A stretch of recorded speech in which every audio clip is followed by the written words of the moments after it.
Geopark Caldera Toba resmi ditetapkan sebagai bagian dari UNESCO Global Geopark atau UGG usai putusan sidang ke-209 UNESCO di Paris, Prancis pada Selasa lalu.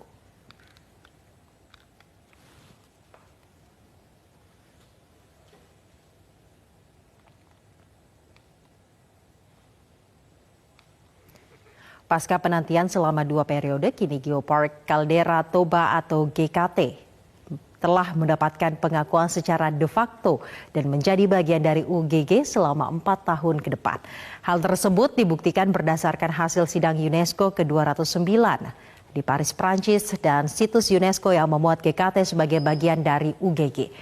Menanggapi hal tersebut, General Manager Badan Pengelola GKT Hidayati mengajak warga Sumut untuk berbangga karena wisata Danau Toba telah masuk dalam jajaran wisata alam kelas dunia. Meski demikian, ia meminta warga dan pemerintah untuk bersama-sama melestarikan dan mengembangkan potensi wisata Danau Toba.